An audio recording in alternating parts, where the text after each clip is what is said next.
a lot of soul. This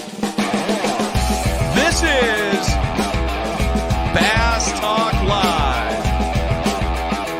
Your host, Mark Jeffries and Matt Pangrack. BTL is brought to you by Lowrance, Lose, Strike King Lures, Bass Cat Boats, Ducket Fishing,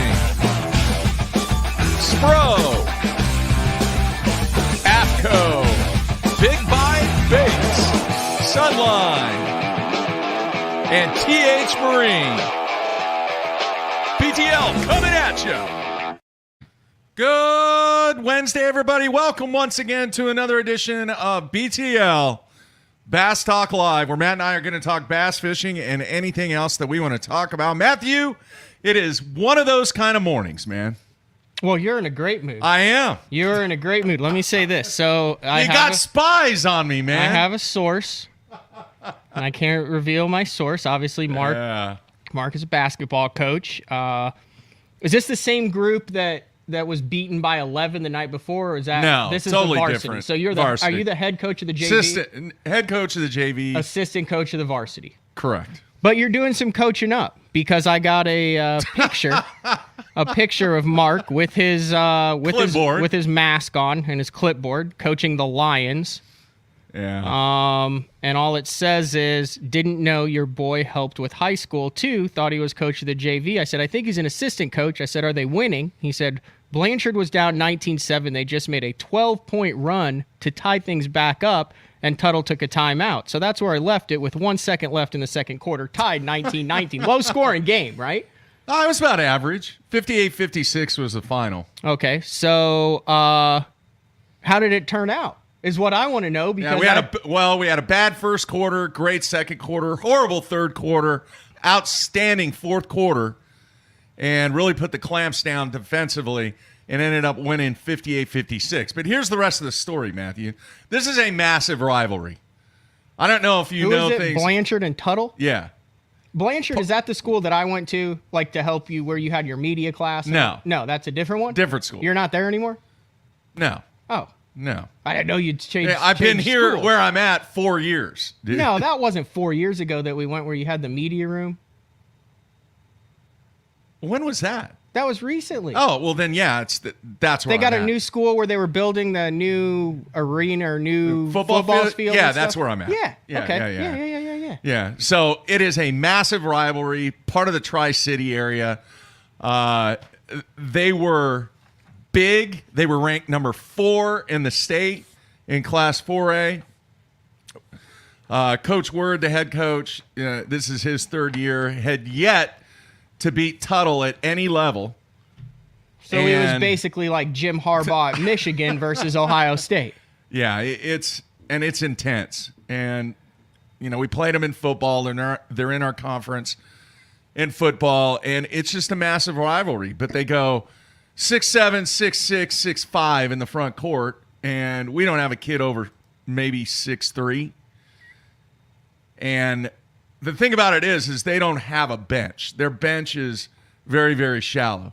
So when they got in foul trouble, their point guard got in foul trouble, it just kind of opened things up for us. But, man, I'm telling you, even in fishing, when you can compare what took place last night to fishing, it's one of those things where you don't have all the fancy equipment, and it's just heart and hustle and desire and effort. You just went out and power fished. That's what happened. Power fished, got 5 bites, and put all 5 in the boat. That's what happened. And folks, if you've never experienced what it is like being in a locker room after a rivalry victory, there's just nothing like it. You have, I know. Yeah, and a rivalry loss, which is really bad. When I went to OU, so I went to OU, was recruited by one coach. Like I said, it's club hockey, D1 club hockey. We take it seriously, but it's not full scholarship stuff or anything. Anyway, Oklahoma had a really good program. Midway through my first year here, our coach got fired. Well, he said, well, I'm going to go over to UCO and start a program. I remember this. So obviously it took a year to get going, and then the next year they had a team, so it was 2 years later, but all the guys he recruited were now juniors and seniors at OU, and he had a first-year program at UCO. And they were a D2, and we were 19-0, ranked number 2 in the country, and we went into UCO, and they beat us 2-1 in the first game we ever played against them. Wow. Now, we beat them like 14-0, 10-1 for the next like 3 years. Now they've won 2 national championships since that in the ACHA with Coach McAllister at the helm. But that's a super intense rivalry. Oh, yeah. Like we always schedule the crap teams after them because we knew that there'd be line brawls and suspensions and stuff, the whole rest of it. But yeah, so on that end, they beat us and they played We Are the Champions and piled on at center ice in a regular season game. Yeah. And that's where the rivalry was born. With the coach that recruited us all that was over there, and 2 or 3 guys that went with him. So, yeah, I understand the rivalry. Yeah. It's just, it is a feeling that you just can't describe how the environment and just the aroma of victory, all right, that takes place in that locker room. And I've been very fortunate to be involved with several of those victories, but, man, never gets old. Never gets old. So, when we play them at their place, going to be kind of difficult. It just sucks because I saw the pictures of the stands and stuff and socially distant, kind of empty, and it is what it is. Speaking not the aroma of victory. It's long overdue. I avoided it as long as I could. I'm not promoting it on any of my social medias, but it was the 4th Bassmaster Central Open of the year, and I didn't want to just leave one hanging because I sucked. Yeah. So I just put out the Lake Louisville Bassmaster Central Open 4 Quest for the Elite Series, going in 14th place, full of hope. And you'll see in a roughly 15-minute time span that hope evaporated rapidly. Although I did keep a positive attitude and did not spin out, and lots of lessons learned in it. The highlight of the video is you can hear my co-angler setting the hook, like just, just that. Yeah. Yeah. And then followed by the thrash of a large bass on the top of the water and the that's the aroma of victory right there. For him, it was. But you can go on the BTL YouTube channel, and it's 2020 episode 13. Let me know what you think about that. Already gotten some comments of guys that are like, hey man, it happens to all of us. It's good stuff. I'm going to have a lot more content coming. This is going to be the first kind of. It's going to come out in 2021, but I've got some parallel things going in 2021 we'll talk about it later.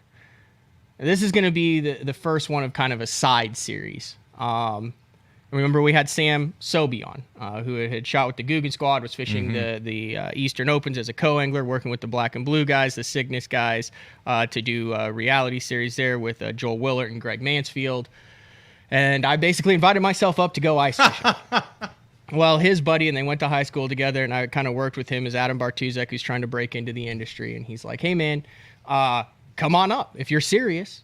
And I said, well, shoot me some dates. And he shot me some dates, and those dates start tomorrow, Mark. So when are you going? It is a 10-hour drive straight up towards Minneapolis. It's going to be 3 days. You basically fish day and night. They're filming a series, too. He said, I'm just letting you know now, it's not like sit in a hut and fall over drunk and maybe catch a couple fish. He's like, we're hunting, we're drilling, we're driving, we're moving, we're fishing. Power drilling. I said, man, I am along for the ride. So I am leaving early in the morning, 1 or 2, driving 10 hours up there. He said, we'll get there in the afternoon. He said, we might have to buy you some sort of cleats that strap onto your boots so you don't fall on the ice, because I guess there's not a lot of snow up there now. He said the ice is super hard and the fish are biting. So I'm going to have the GoPro stuff. We're going to put together some stuff for that. But my first ice fishing experience, I'm pretty jacked up about it. I have zero idea. When was the last time you went into a fishing environment? And I told him this, completely clueless, Mark. Like even when you're fishing some other species, you have an idea. Like when I was salmon fishing, you're like, oh, well, I can use my casting skill for this big spinner and an undercut bank for kings. And the guys are like, oh, well, look, he can. But this is absolutely out of my element. When we went offshore fishing out of Charleston on vacation, I was pretty clueless then. Fishing the wrecks and stuff. Had no idea. I mean, I know it was pretty simple. Here, put this on, drop down, watch it, hook it, cranking in. But it was kind of different. I'd never done anything like that before. So when are you coming back? Well, he said I could stay however long I wanted to. I'm sleeping on the couch. And probably I'll be back. I don't know. If it's crazy going good, I might do BTL Monday from... Well, we only have one show next week. We've got the big announcement on Wednesday. Oh, well, I'll be back before then. Okay. Probably the weekend. I'll probably just fish Thursday, Friday, Saturday, Sunday, and drive back. It's only 10 hours up there. Did you realize cool. that? Yeah, From yeah, Tulsa yeah, to Minneapolis is yeah. it's like 9.5 hours to the pin that he Southern dropped. Minnesota, kind of. When I talked to him last night, they were in the drive-through line at Taco Bell, Adam was, and they had just gotten done with their lake during the day. They were regrouping. He had to call me back because one of his buddies who was scouting for the night fishing trip called, and then they were headed out at night. He said he's going to teach me how to use a flasher. He said flasher is better than live scope, bar none. For ice fishing. For ice fishing, that they've got this super technology and they can actually like see through the weeds and get better returns. And I was like, I didn't know they still made them. And he's like, oh yeah, dude. He's like, it's preferred up here. Can't wait to see that video. I got to see some of that. First time that I'll have a chesty on. He said the chesty is the way to go ice fishing because everything's right in front of you. Yeah, that's a good point. So good point. All right, can't wait for that. All right, folks, great show today. We're going to have John Acosta on with Major League Fishing. So much. They're making fun of they're saying my jeans look a little tight. They're not. I just You always wear the skinny jeans. These are not skinny jeans. Yeah, they are. These are boot cut. They look like skinny jeans. They fit exactly like the khakis you wear every day. Mine are not tight. They are loose fit. Well, neither are mine, but you have a desk in front of yours. I have a clear... I have the same desk. I don't know what you're talking about. Anyway, good show today. We're going to talk to John about so much that has developed over 2020. I know a lot of people, they are ready for 2020 to just go on and move on to 2021. So we'll talk about so many things that are going to take place in 2021 for Major League Fishing, talk about heavy hitters, the Redcrest, a number of things that we will get an opportunity to ask some questions to John over the next few minutes. Now, a couple of people, actually, I got one person that was referencing Spotify, and then I got another person that was referencing iTunes about that there was an issue that the show only went 18 minutes and then it shut down. Okay, so what I did, and I see Chris from Georgia, he's on the instant feedback. I went back, I looked, I listened, and everything was fine. So I have no idea, Chris, what is up with that. But I did see your message. I did go back and check it, and everything seems to be in working condition. So I have no idea on that. Have you seen in our comment sections on iTunes, there's one guy, and every time he has an issue with it, he goes back and he removes 1 star? No, he said, I started at 5, and every time I have an issue with a download, I come in here and I remove 1 star. So what's he down to? 2 stars. But that's it. I mean, you would think you would have more than 1 or 2 guys that I mean, you change your platform. I mean, I've done everything. Yeah, we're golden. Dude, I've done everything possible to make sure that thing works. All right.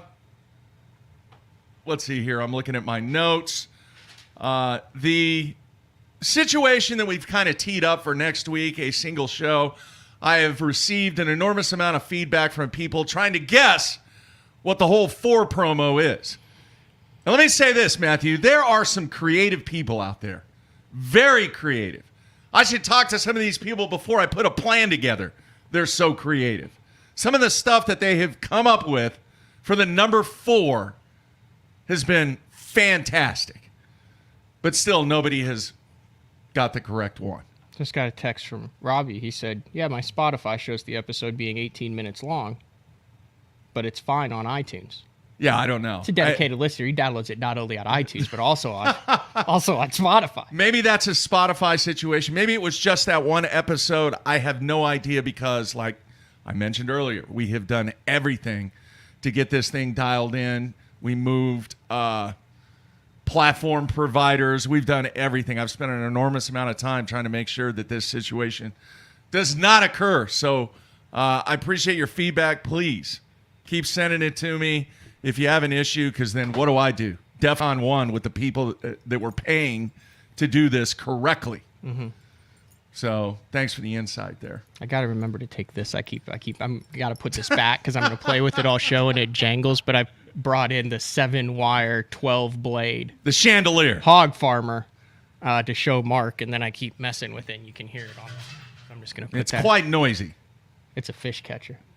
Quite, especially this time of the year. I had a 9-wire, but you always hear the horror stories of the guys who go to make a cast and something malfunctions, either hit the button or you get a backlash, and then there's so much weighted momentum that it just keeps going. Yeah. That happened with the 9-wire. Really? Yeah. Just kept going. 16 blades, 9 wires, 9 jig heads, 9 swim baits. A lot of stuff. And you just watch it just kept going. arc through the air, and you're like, you kick it on high, and you're like, dude, that thing weighs like half a pound. Yeah. Like it's sinking. Yeah. It took like an hour and a half to rig. I believe it. All right, we're going to take a break. Come back with John Acosta here on a Wednesday. Big show next week, folks. Everybody stay tuned.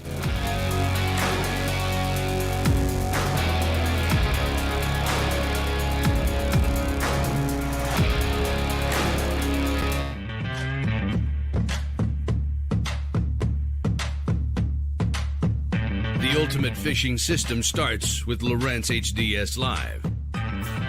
The best fish finding tools, from chirp sonar and fish reveal to side scan and down scan imaging, and complete touchscreen control from your trolling motor to your big motor.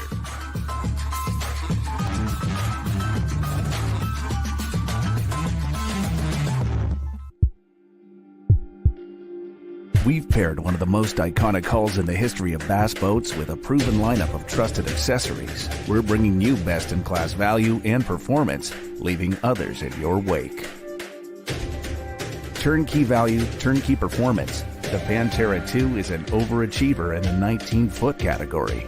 Once you hit the throttle, you'll feel the rush, and there's no looking back. Kevin, what are you doing here? Oh, I'm just filling in for Billy. I need a 660 shad crankbaits in the Series 5 model. We're out. You're not out. You got all kinds of them right there. We're out. Kevin, I need 6. Have a lollipop. I do not want a lollipop. Have a lollipop.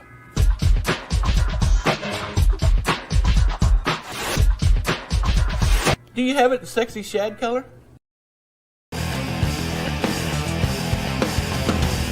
Professional angler, you've got so many things on your mind. Any advantage that we have is key. And not only rods and reels and lines and baits, but in our clothes. And the guys at AFCO, they have something for every situation. There's nothing AFCO hasn't thought about with the fishermen in mind. It's designed for fishermen, by fishermen, for every scenario you can come to.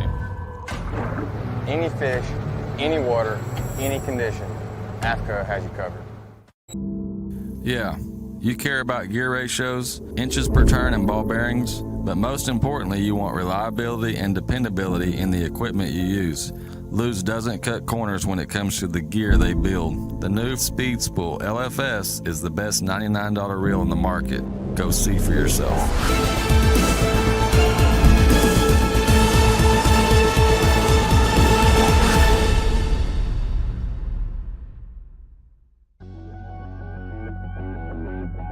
The name SPRO says it all. SPRO stands for Sports Professionals. When you look at the pro staff that SPRO has brought on board over the past 15 years, it's been pretty incredible. I mean, one got it just then. From the development of the rock crawler to the McStick, from the Fat Papa to the Little John series, when you tie a SPRO bait on, you know it's been designed by a professional to get the job done.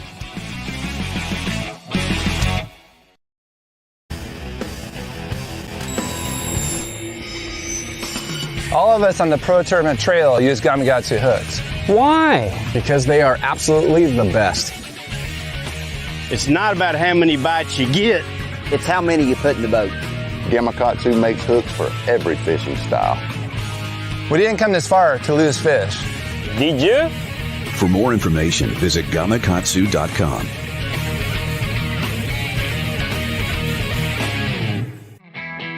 The Big Bite Baits Kamikaze Swim-On is a very unique bait, and it's got a full body but with ribs to give it a bigger profile but not more plastic. It's got a jointed tail that gives it a lot of action, as well as this up and down crawl type trail with holes and ribs in it, so it creates a bubble trail almost. This bait is supposed to be fished upside down or vertical like this on a great for a chatterbait. I prefer it on a swim jig as well, but you can also cut it down and put it on the back of a finesse jig.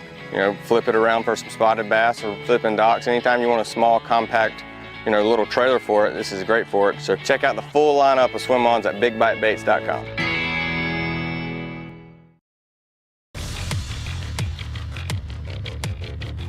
All right, we are back on a Wednesday, closing out the week. A snowy area here in Oklahoma. I'm starting to see some grass again. That was pretty cool, though. Big flakes. Yeah.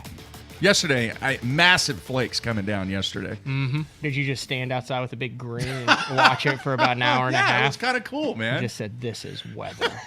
It was kind of cool. This is weather right here. Yeah. All right, it is time to bring in our guest today. Last time he was on, back in January, and oh my, how things have changed. Pointed out, he's like just a little different now in the universe. Yeah. So let's do this. Let's bring him in. John, how are you, man? Hey, boys. Great to be back. All right. It's been a while, and we were talking when we were setting things up about the last time you were on was January, and wow, how things have changed, man. Guys, it feels like a lifetime ago. I mean, I was sitting back reflecting earlier on that and some of the topics we were talking about just some of the positive momentum, excited about the 2020 season. Little did we know what, the whole world would get turned upside down. But, you deal with the cards you dealt, and we just kind of rolled through it. And we're very happy to get, our season accomplished the way we did. And again, we're excited about things in 2020 or 2021, but it has been a rough go for everyone. So we all kind of share in that, but we still persevere. So thanks for having me on. How difficult has the planning phase been, not only to get through 2020, but now to go into 2021, John? That's been the hardest part, to plan with uncertainty and not knowing how things are going to go. So everyone that plans to have contingencies, but it's just like default right now that you have to have a backup plan or contingencies for what you need to do. It's funny, when we launched the Bass Pro Tour, we were building the schedule as we went, right? So we learned how to deal with adversity and be flexible and fluid. And I think that's probably served us well in current environment as we look to next year. But luckily, the show must go on, and we just think that we've got enough great things happening. There's constant change and things. I'm sure we'll get into all that, but it hasn't been easy. And but by the same point, it's just part of the game, and I think that there's probably some solace in knowing that every business is going through this and trying to be adaptable and flexible under the circumstances, and we're not immune to that.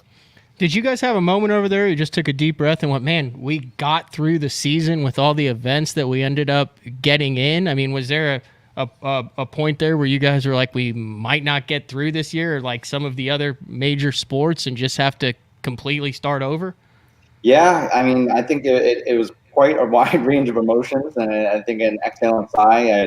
It's funny watching the Heavy Hitters show that was on CBS on Sunday, which did really, really well. It kind of made me flash back because that was our first event coming out of COVID, and that was kind of a monumental moment for us, in terms of, how to adapt to 2020. But yeah, I mean, under the circumstances of what we had from a timing standpoint, and even with some production limitations that we have because of our TV schedules and everything else, to get the events that we did get in was really a big accomplishment, under what we were facing. And so we feel really good about that. And, I think we're going to build on that for 21.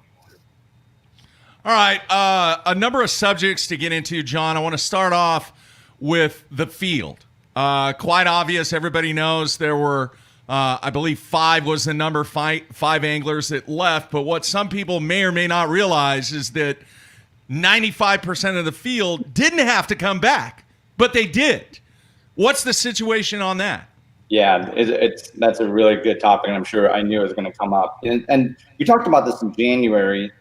roster turnover is just going to be a reality, right? Within bass fishing and our leagues moving forward. It's always been around, but I think it's more magnified now. I'm always going to have a soft spot in my heart for the original 80 that were here, that started this whole thing, and I still, the folks that have left, for our competition, I wish them the best, in the past, and still keep in touch with them as best I can. But in terms of the 5 that left this year, 4 went to our competition, and then 1, is still undecided what he's going to do, if he's retire or whatnot. But I think the big thing to take away there, and I appreciate you bringing up that percentage stat, and I think that's really, really important to understand, is when these guys came into Major League Fishing and the Bass Pro Tour, that was a multi-year contract with, and a commitment there. But part of the COVID effect was force majeure, which is a contract clause that kicked in that made a lot of things null and void,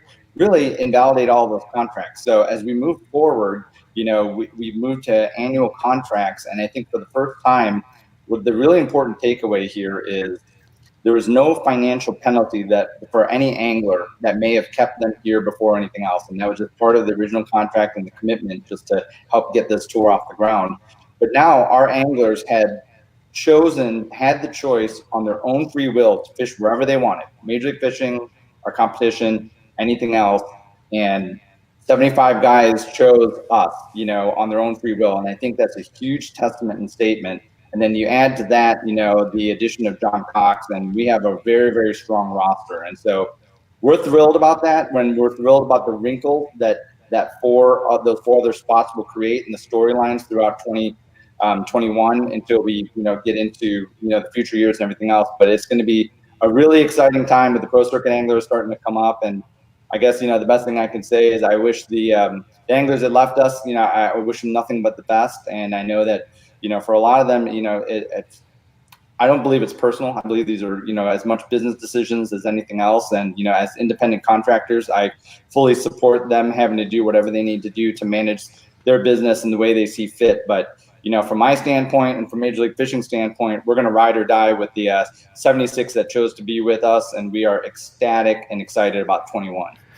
Just to kind of put a bow on this, then I was just looking at the list of qualifiers for the upcoming 2021 Redcrest on Grand Lake, and I believe Atkins, Hackney, and Porosnik are in that field of the anglers who aren't fishing the BPT next year. They're still competing in it. It's kind of like that 2000 and was it 18 Classic, Mark, where you had a lot of anglers who weren't competing in the upcoming Classic. The year had already started. They came, they kind of did a one-off, fished the Classic, and then went back to the BPT. Same scenario going on with these 3 guys? Yeah, that's an active discussion right now, and I don't think anything's been solidified because I think every individual angler's situation is unique. Some of it, there's scheduling implications and choices that they have to make, and so that's still being worked out right now. But yes, they are clearly eligible and open to fish, our Redcrest event. So it sounds like they might have a decision to make, potentially, hypothetically. Okay, moving on. All right. The other thing is this current group, did they or did they not have to sign a contract? Do contracts exist? Contracts do exist, yes. Is it for 1 year, 2 year, 3 years? Can you talk about it? Absolutely. At this point, it's an annualized contract, so it is for the 2021 season, and as we move forward. So the multi-year contract was really part of getting the traction of launching the Bass Pro Tour. But now, as we continue to mature and move forward, those have gone into a different contract scenario. But I think the bigger topic, within that is just these anglers and seeing what Major League Fishing has to offer is really, really important. And I think that the fact that they made that choice after being able to weigh everything without any restrictions, and some of these guys, some guys just want to grind and fish as many events as possible, be it us, our competition, anything else, fill out a schedule, sponsor commitments, or anything else. And I think in light of weighing all of those options, the 75 guys felt that Major League Fishing was the best place for them. And, we're just so excited to have them on board and continue to build this. You, title-wise, you're the VP of Marketing is part of your title here. And one of the things for any sports is you've got guys who are marketable. NFL, you've got, well, let's just use basketball. You got LeBron and all those guys, and you use them to bring people in. Well, you happen to have over at Major League Fishing, and obviously what was just aired on CBS, you have your reigning angler of the year, heavy hitters champion, general tire world champion, who came over to MLF after back-to-back Bassmaster Classic wins. The guy's in his 20s. Obviously, we're talking about Jordan Lee there. Kind of in your position, what is your job as far as like using individual anglers to really promote the BPT and the organization as a whole? Like, do you guys sit around and say, well, we can use this guy to bring people in? I'm just curious how that works in your position of bringing individual guys to kind of represent the organization as a whole. Yeah, that's a really good question. And I'll tell you, a lot of the marketing focus and discipline, is really getting built out. And as Major League Fishing evolves and grows, that need is going to be even more important. I think that one of the first fruits you're going to see out of that is, Major League Fishing's first major significant branding campaign that's going to launch in 21, and we've been really focused on that. But circling back to your comment about the anglers, I mean, first of all, Joe Lee is ridiculous, right? The guy is a generational talent, and I think that, over the course of time, he's just going to be unbelievable in terms of the records he sets and all of his accomplishments and accolades. But in terms of how we promote the anglers or anything else, at least from my perspective, I believe that our whole organization shares that.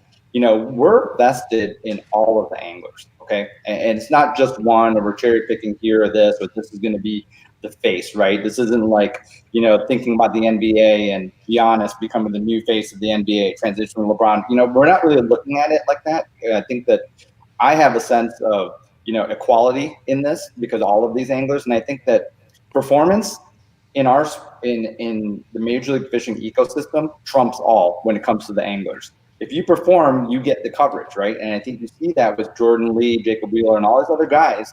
But we try to be as equal and fair as possible because we have a dynamic roster of the best anglers on the planet. And I think that, it would be a disservice to being an angler-centric organization to just focus on a few. And from my conversations with some of the other anglers that have come from other tours or anything else, they have been absolutely thrilled and pleased that the amount of coverage they get, the equal aspects of how we do that, in the live stream or anything else. But then also, as we build out our branding campaign for 21, you're going to see a litany of Major League Fishing Bass Pro Tour anglers featured in that. There's not just going to be the name guys that you would think of or anything else. We're really about spreading the wealth because we think that, as all of those anglers prosper and build their brands, that's part of our goal is to serve them and to be able to do that. And the best way we can do that is making sure that we're not only promoting the league, but sharing that diversity of all of our anglers and really promoting all of them,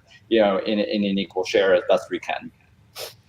All right, man. Part of the lifeblood of this model is advertising revenue, and that's your gig, to go out and position the brand with numerous companies both inside and outside the industry. How difficult has that been with 2020 and with trying to put deals together for 2021? What can you say?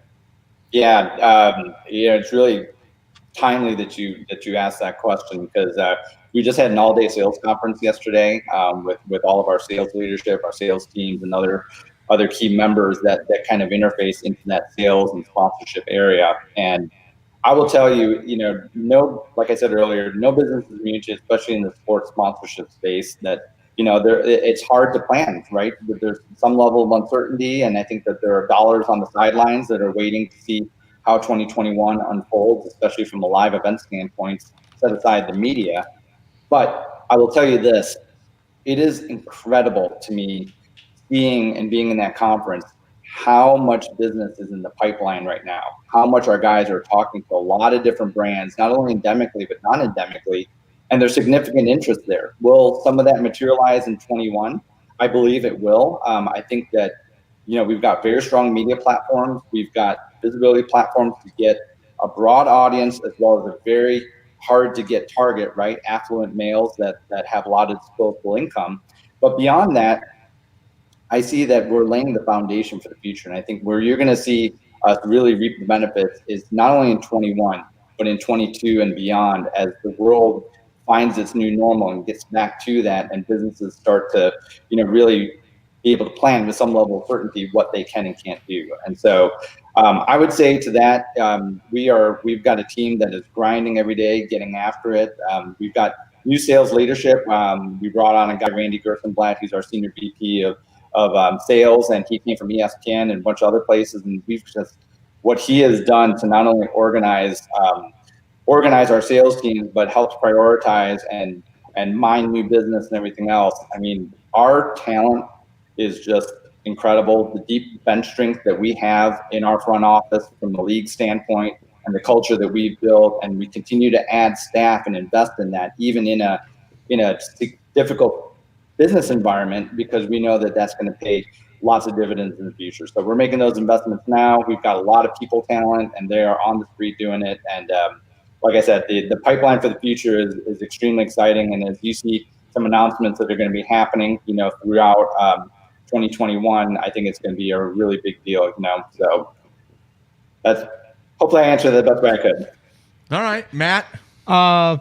In, I believe it was the end of September. It would have been September 29th, to be exact. Major League Fishing announced the Big Five, which would be the Tackle Warehouse Pro Circuit, the Toyota Series, the BFLs, college fishing, and high school fishing. Obviously, over our course of interviews with you, we've talked to you primarily about the BPT. Does your job title go down to deal a lot with those, or is that kind of a different sector, or in the middle of this pandemic taking over FLW, changing the name, creating the Big Five? I mean, that's a big transition with thousands and thousands of anglers from 13 years old up to 75 years old at all different levels. How do you see that fitting in, and what have been some of the challenging or rewarding things about now having 5 additional platforms to promote in addition to the BPT? Yeah, I would say that. Should I have segmented that? Was that one of those long questions that I should have broken down? Yeah, that's all right. Okay. Just keep me on track as I try to answer this. And I guess I'll start off by saying that rewarding, okay? And I said this before, and it's played out even more over time, especially with the adversity that we've had to deal with for 2020 with COVID and everything else. But you're talking about 2 brands that came together, and it was funny when we were talking about this in January that the dust was just settling, on that acquisition. But now, over the course of time, the FLW Big Five side, and the Major League Fishing side, those cultures have meshed so great. Our teams in Benton, led by, Kathy Fennell and Dave Washburn, have done a tremendous job.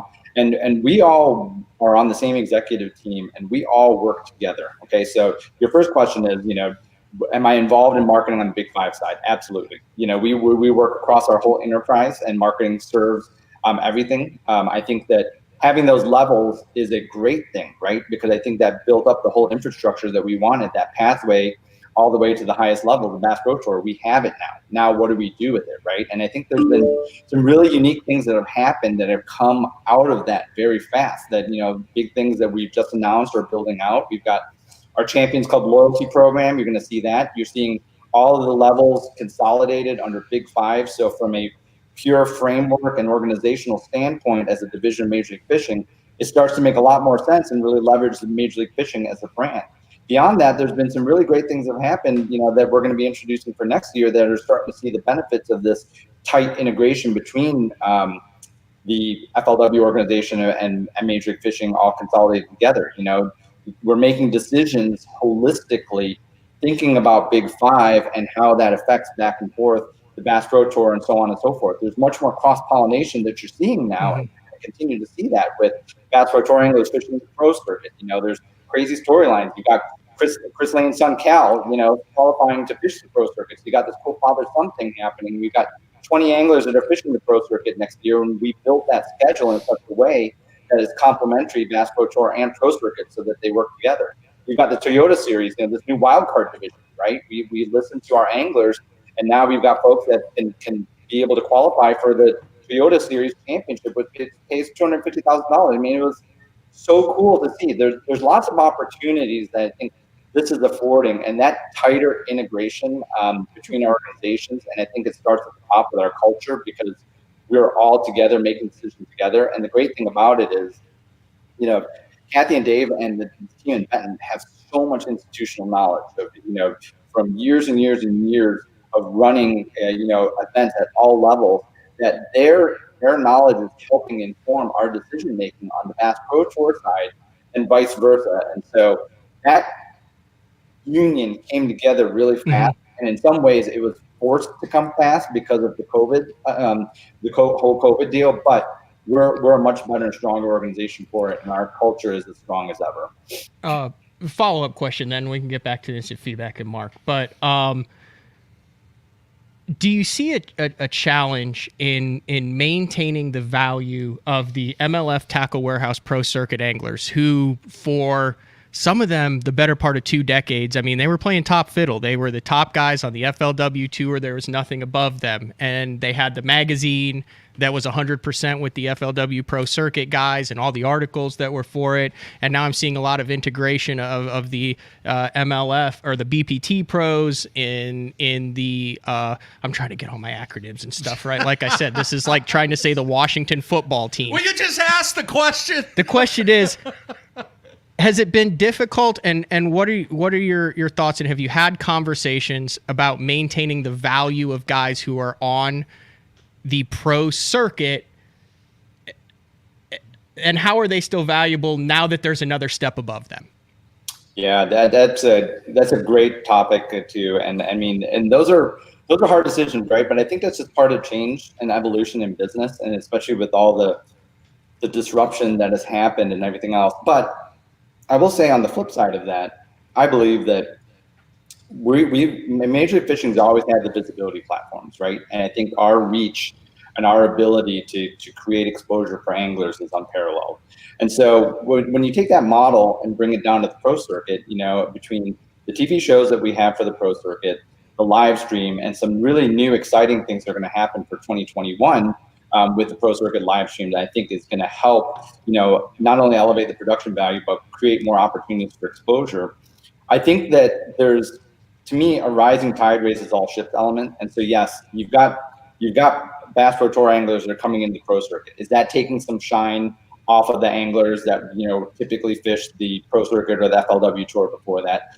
I think you can make a case for that, but I would argue on the other side that the rising tide raises all ships, right? And I think those guys are going to pull more attention in from their fan bases and followers that are going to be following them, you know, that may want to see these guys, you know, fish in a 5-fish format, a best 5 format, that you're going to see that too. And I think that that's going to pull in more viewers and create more exposure opportunities. And I think for the pro circuit anglers that historically have fished FLW Tour or anything else, you know, the best thing I can say is if you perform, your brand is going to get built. That philosophy permeates through everything. You know, we proved it out on the Bass Pro Tour, and there's no reason to think differently that that's not going to happen on the pro circuit. Now, again, to your point, I think those are conversations that we have and we continue to discuss, you know, about what do we do to create the best visibility platforms possible. And, you know, we feel like we've done a nice job with the Bass Pro Tour, but, you know, the reality is we only have a season and a half under our belt.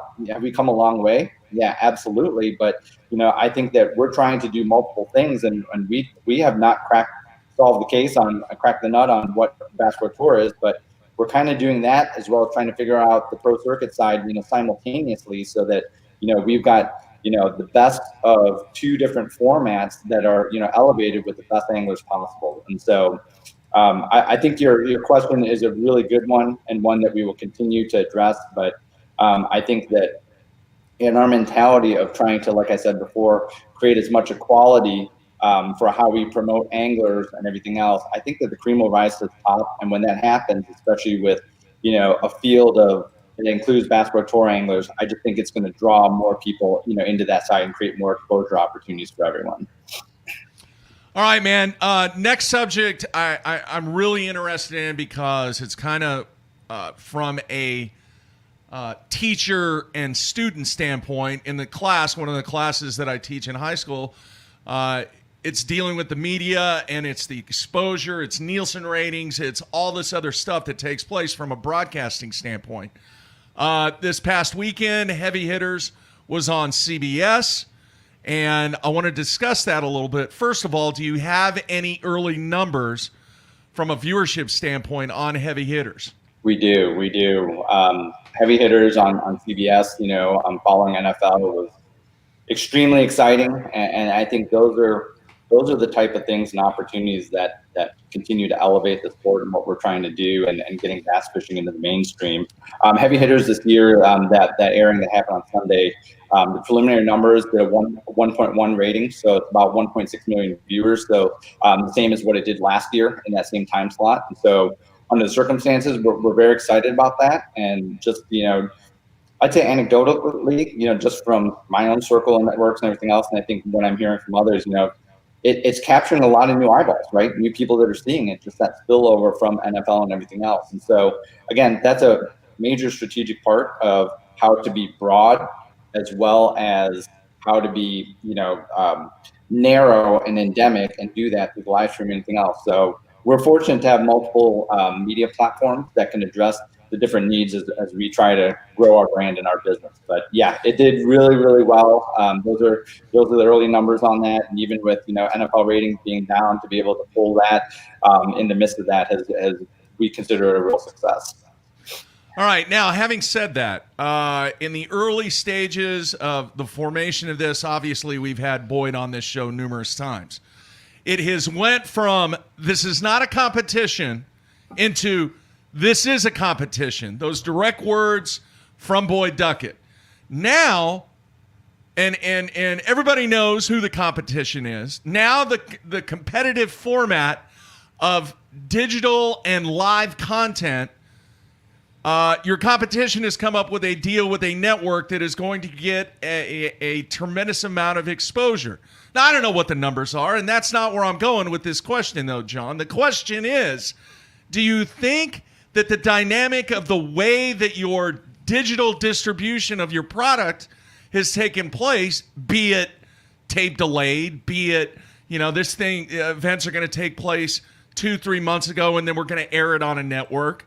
Obviously, yes, you do have the live element when events are taking place on the BBT, but is there and should there be a different look from a visibility standpoint and the live aspect of it to try and get more because of what your competition has done? What are your thoughts? Like I said, media is our business first and foremost. And I think our team is more dialed in and has a pulse of everything that's happening out there in the media landscape, specifically TV. But first of all, our digital live stream numbers, are through the roof. We believe that they are industry leading in what we do and from the data points that we have. But as it pertains to TV, kudos to our competition for being able to strike a deal with, FS1 to go live.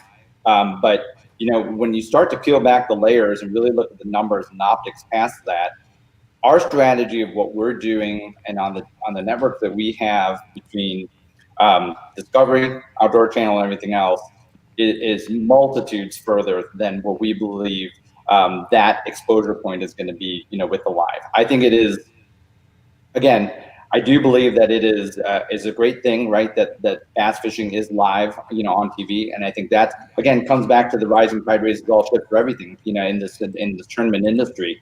But by the same point, when it comes down to the pure numbers, we know the deliveries, we've seen it, we have seen what FS1 does in that time slot, and I will tell you, we are multiple percentages further on that with what we do on the Outdoor Channel with 30 million less people. And everything else, and what we do from a delivery standpoint, we feel really good about our chances, and we're going to stay the course with our strategy. Again, we do what works for us. We're continuing to always look and evolve, and I think part of that discussion is constantly looking how you do some things. Do you go live with other things? But what we're doing right now is working, and the market is responding to that. And so, for us, we see it, and again, I understand it from a consumer and optics standpoint, and the idea of FS1, and live and everything else. But we know that our ratings deliveries, not only just on Outdoor Channel, are significantly better than what we believe those projected deliveries are going to be. Much less what we will do on Discovery, CBS, and everything else. I mean, this is our business, right? We've always been about media platforms, and Jim Wilburn, who leads, our organization, he's second to none in understanding the dynamics of that. I mean, literally every mover and shaker that works at every network, sports network, ESPN, whatever, he's grown up with, right? Those are his personal friends. We are dialed in that business, and throughout all of that, and constantly looking and determining how our business is going to evolve, we feel really good about how we have developed our media platforms, and we're staying the course with that, for the time being. Are there opportunities to do live with certain things or other elements? I know that you talked about, the cups being live or anything else. Yeah. I mean, we're always evaluating those opportunities, but right now we are killing it, and brands are noticing that. And like I said, the brands that we're talking to that are in our pipeline right now, see the numbers, see the Nielsen ratings and everything else, and it's undeniable. All right, John. One more question here, Matt. And then I'll shoot it your I've way. already asked all my long questions. I am kind of a nerd when it comes to television and promos, and I see these things that maybe few other people may not see. Well, recently there have been a number of promotions on Discovery Plus, and I don't even know if you knew this was taking place, but for those people out there that don't know, the Discovery Channel, or the group of Discovery Channels, it is like 20 different channels. I mean, like TLC. There's a bunch of networks. Well, there is a big push right now for the launch in 2021 of Discovery Plus. Well, in these promos, they show a bunch of current content that is in the Discovery Network. In other words, they had Jeremy Wade on there. They had a bunch of the other fishing stuff. They have stuff that's on TLC. They have stuff that's, on HGTV. I'm with you. All this other. A lot of content. And I watched, and I was like, wow, that would have been a cool opportunity to just have a 2 or 3 second clip about Major League Fishing. And it's that cross promotion. So my question is Jim's relationship, or how is Jim, I'm talking about Jim Wilburn, positioning his relationship that he has with people at Discovery to do more cross promotion other than just the television show itself? Does that even exist? Did you know about that, John? I was aware of Discovery Plus's OTT offering, and I think you're starting to see that across a lot of networks. I think that's just the continued effect of cord cutting and other things of that nature based on, Hulu and all of the other successes, which have been honestly amplified because of COVID, right? But right. I can't speak to that conversation. I know Jim talks at the highest levels with Discovery folks, and I think that would be a good follow-up for me to see that. I wasn't aware of those promos, honestly, and see that. I'm a nerd. I pick up on that stuff. You have like 9 million channels on your TV, too. It's unbelievable. I'll put that on my to-do list. And I'll say why. Let me just give you a quick point as to why I'm not aware of that. We have had our heads down all season, everyone in the league front office, just trying to prepare for 2021. And the funny thing is, we asked for this. Remember, I've had conversations with you, and we've kind of talked about, we launched the Bass Pro Tour, 2 years ago. And then last year we had the acquisition of FLW, in that off season. This is the first off season where we have not had any seismic things happening in the industry other than just dealing with COVID. But we have been busier than we have ever been. And we thought that we would maybe get a little bit of a breather and be able to plan for 21. But I would say that, to your point, I wasn't aware of it just because we have had our heads down and working so hard to prepare for all of that. But it's a good follow-up question. I'll ask Jim about it, and I'll circle back with you on it. Yeah. Let me ask you this. Social media is huge right now. YouTube channels, guys on it, and you look at Jacob Wheeler and Mark Daniels Jr., what a lot of the Connell, what a lot of the Guggen Squad guys are doing, Skeet, what Edwin just came out with. You got a lot of guys who have a massive presence on YouTube now. That being said, over on the Elite Series, you got the biggest whale out of all of them, Scott Martin, who just qualified for the Elite Series, and Brandon Polinick, who's back over there with a massive social media presence, and Fletcher Shryock's brother, Hunter Shryock, who's got a channel.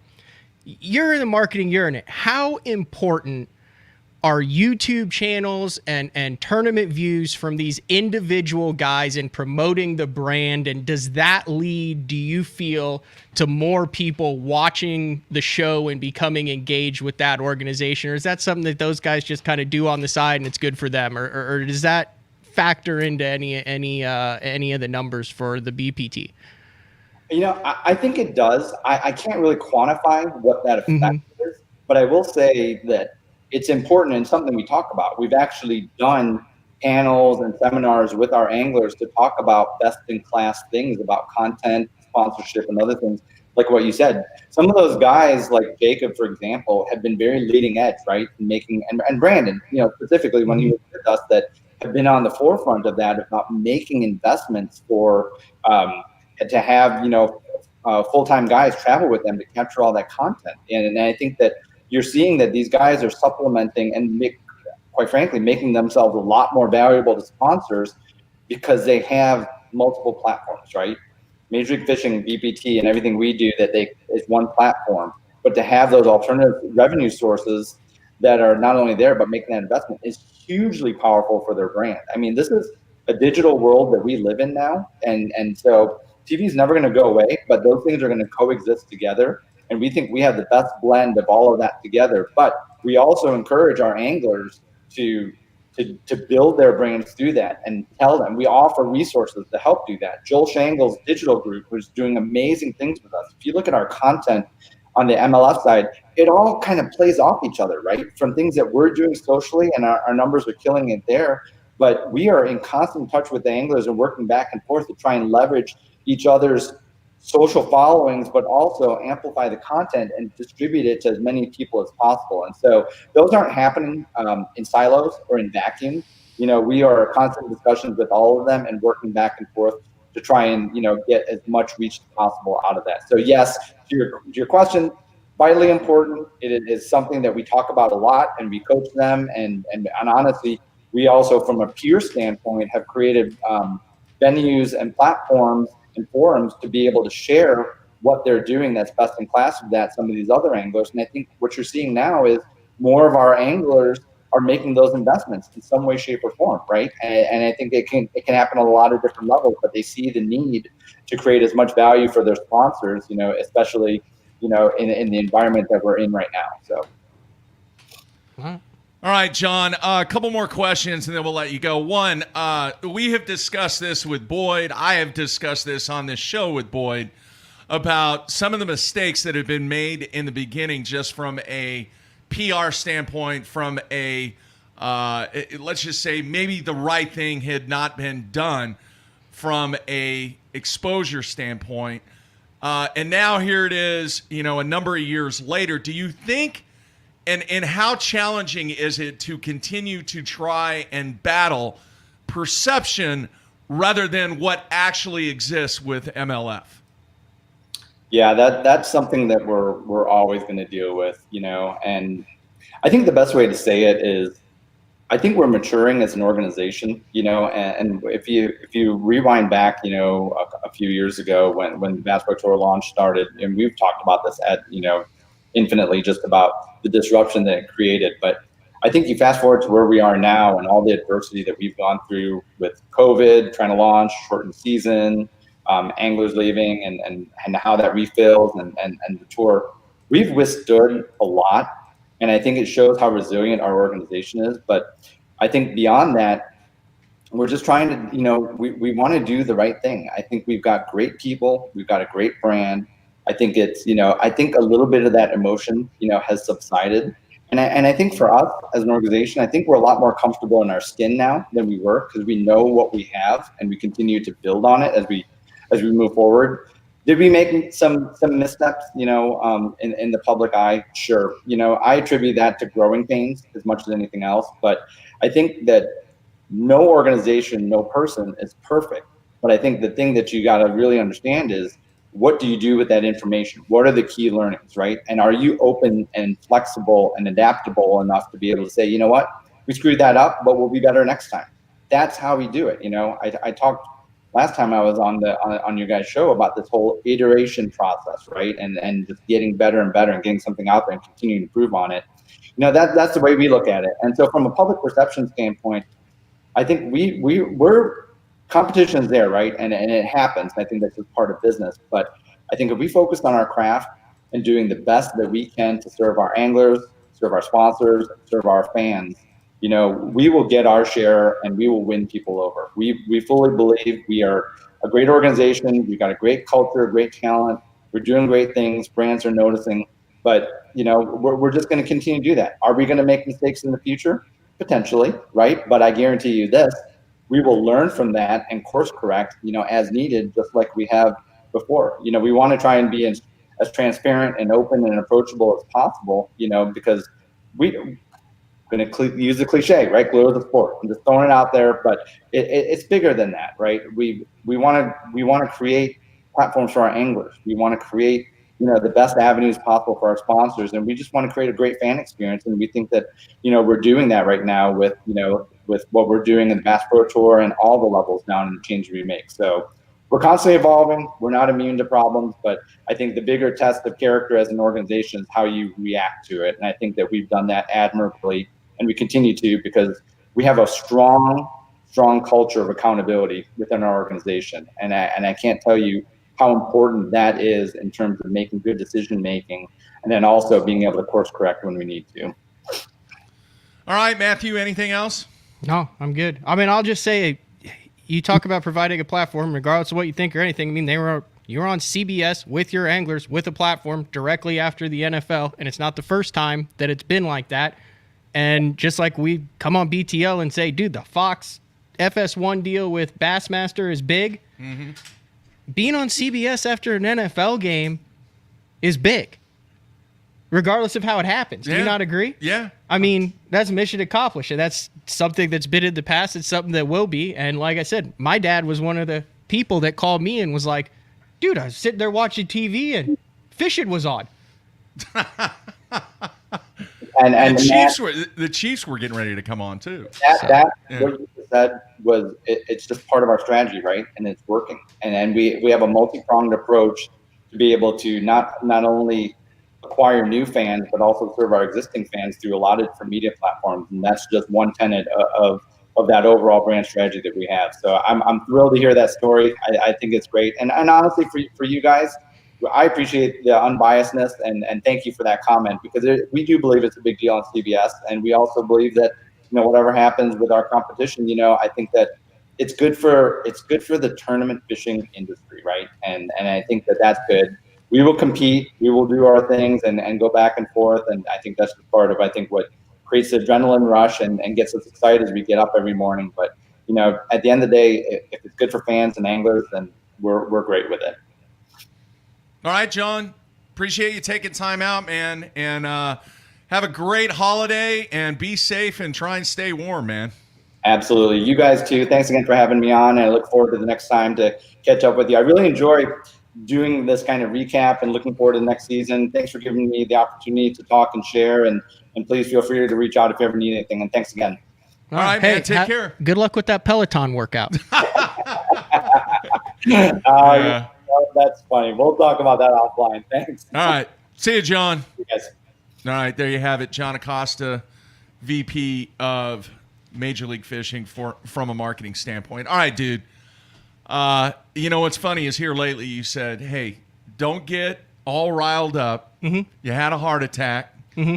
You're almost diabetic. You got blood pressure. Low blood dude, sugar. I'm going to be honest with you, right? I'm upset. I really am. No. And I'm going to throw this comment up. All right? And you can either back me on this or you can go down a different path.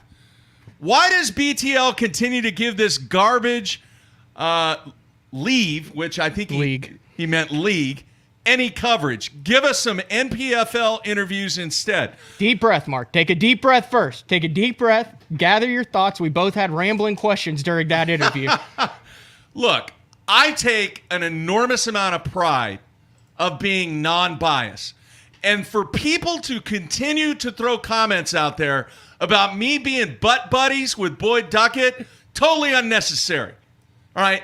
This is business. Deep breath. And part of how I run my business and how I run this BTL show is to give every opportunity for equal opportunity for people to state their case based upon the questions that we ask. Just a deep breath, just like 10 seconds, and then you can continue. Just gather I'm your okay. thoughts. I'm okay. All right. All right?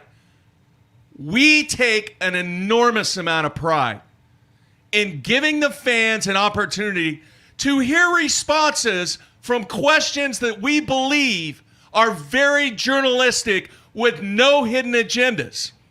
Now, if you want to hold that against me personally, Easy. you got my email address. Seriously, you're good. You're good.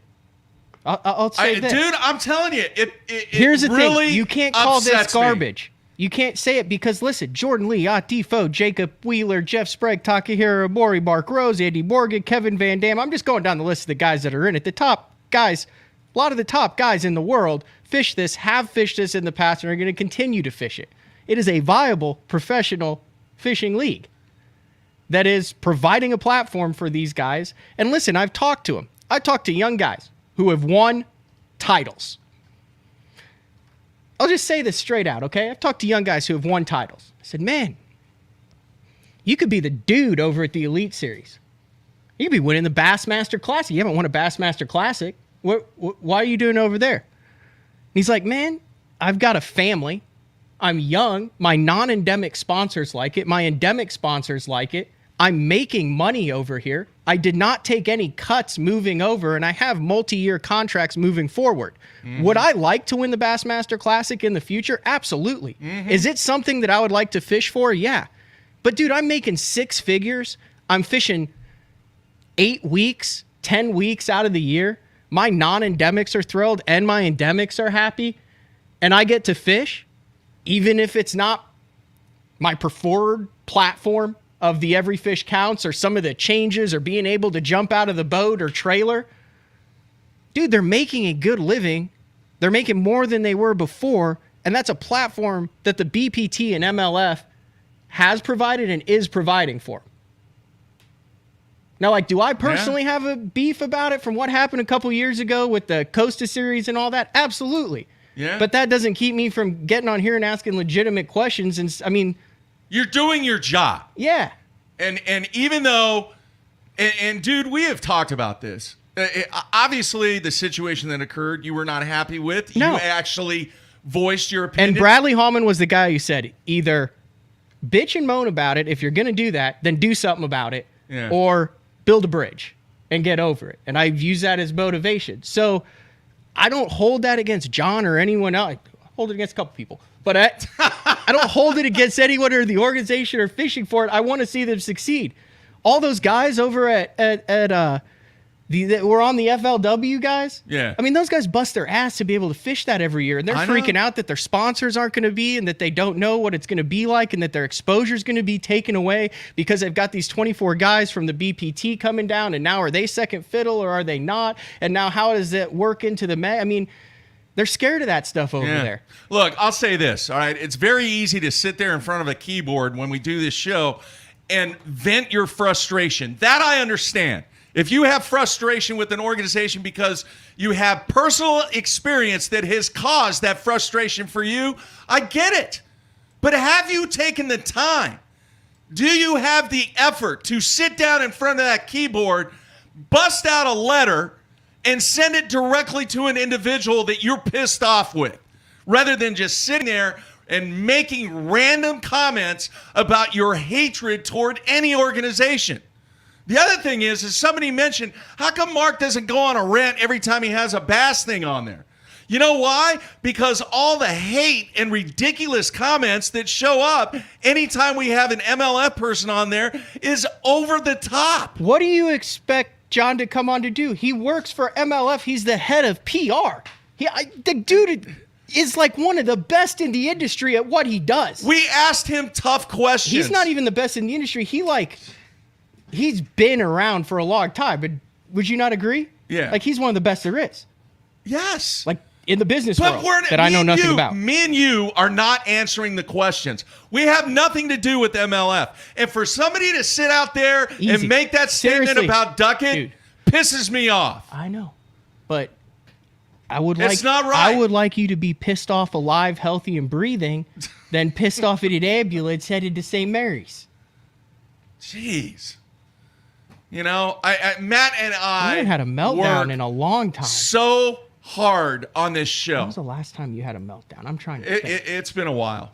And to see that stuff and let me say this. I know it comes with the territory. We've had this discussion multiple times. All right. When you're at the forefront and you have a platform that we have, I'll tell you when this it happens. It would have been April or May of 2019 when we got into it over the celebration at Table Rock. When was the last time you had a full-blown yell at the camera meltdown? Yeah, I don't know. It's just, which ironically was in a Acosta series. Look, man, I know the vast majority of people out there appreciate what we do and appreciate that we are not showing any biasness toward any organization. We try to balance it out. We try to get guests on that balance out to where the fans can get the story from both sides. We try and do ask open-ended questions that try to get the truth. We don't answer them. You're also responding to a couple people. All right. Making comments. I'm done, man. You also have to understand there's a lot of people who watch it who don't comment. And I appreciate the comments. We have, and I would venture to say, we have the most educated, engaged fan base in all of professional fishing. I agree. It amazes me, some of the messages and emails and stuff. Like, I love how, for lack of a better term, geeky our fan base gets, that are like, oh, dude, Mark or Matt would love to hear this. And you see the emails and this stuff, and you're like, man, there's like people who follow this like we do. Yeah. Like, that is badass. Yeah. So, I mean, you would have put whatever comments you want up there. I read all of them. I do too. And I know it comes with the territory. I said that. I have tough skin. It's just when you start to get personal, that's what really upsets me, Matt. And I know I got to get over it. And I know the vast majority of our fans out there about this show appreciate what we do. But folks, just do what I need to do, which is settle down. We provide a platform. Settle down. We provide a platform, right? I'm sorry, man. I apologize Your face to everybody is getting red. I'm dead serious. Are you seriously okay? I'm all right. You good? Yeah. You would tell me. I mean, you collapsed at school last month and didn't tell anybody. I don't want you keeling over here. I don't know how to end the live stream. No, I'm okay. I'll be all right. I'm fine. We gained some numbers midway through that rant, though. That infuriated me, man. Infuriated me. No, I know. There's plenty of platforms that you can go out and do what you want to do. So we're going to keep doing what we do. And folks, I'm telling you, next Wednesday, pretty big announcement. Can't wait for that. I'm doing the typical tease thing, but I don't know what else to say to get you guys to tune in on Wednesday, because it's pretty cool. And as I mentioned earlier, a lot of people are trying to guess what the whole 4 promotion is. Oh, is that where we're going? MLF content only? Should I not have said that one? For 4 days a week? Not it, and then Matt. one day we deal with everything else? Why would you even say that? I'm sorry, man. I'm sorry. Jeez. You want to check my blood pressure? Make sure I'm okay. I need another bottle of water. I'm sorry. Jeez. Woo! All right. So, yeah. And then that following week, we'll have some stuff set up to wrap up 2020. And thank goodness 2020 is almost over, Matthew. Wow. Yeah. Yeah. I got nothing. Jeez. I got nothing. Man. I saw a thing, we'll close with this. I saw a thing that, and I don't know, let me see if I can pull it up. I don't even want to say anything. I see a thing where Mark Pack had COVID and wasn't doing great. Who is that? Mark Pack. Oh, really? Mm-hmm. Huh. Lake Fork tackle, for those that may not know that. One of the most impactful baits that have been made. Do you remember what it was? This is back in the early 90s, late 90s. Oh, he's done a bunch of but there was one stuff. That ringer, ring fry. Yeah, big time when it comes to Carolina rig, and that was the real deal. All right, man. What are you doing? Oh, I'm trying to find it. North. I know I 100% saw that, and I'm trying to figure out exactly who had posted it. Yeah. Yeah, so I'm headed to go. That's where you need to go. You need to get put on ice, Mark, after this show. We need My you face really that red? Yeah, we need to pack you down. Woo! What are the shot that they give to you to slow your pulse down? I don't know, man. I'm sorry. I apologize to all the people out there. You can't cut that one out. No. You got to leave that one in. You might have blown some speakers out. Yeah. Once again, folks, you got anything to say to me, mark@basszone.com. Send it my way. I'll try and respond as quickly as possible. Got a little time now, man. Working on the new site, working on new intros, working on all kinds of new stuff there, Matthew. I'm very excited to hear about your trip when you get back. So am I. So have fun with that, and we'll see what else we can come up with between now and next Wednesday. All right, folks, that's going to wrap things up, wrap this week up. Everybody be safe, stay warm. And see, now people are saying great things about us on the comments, Mark. Yeah, you forced positivity through negativity. I didn't want to force anything. That was like a reverse osmosis deal, wasn't it? Yeah, that was not the purpose or the end result I was trying to achieve. All right, I'm good. I got to get ready for I'm good distribution of my final exams. Both sides of the fence. I like it.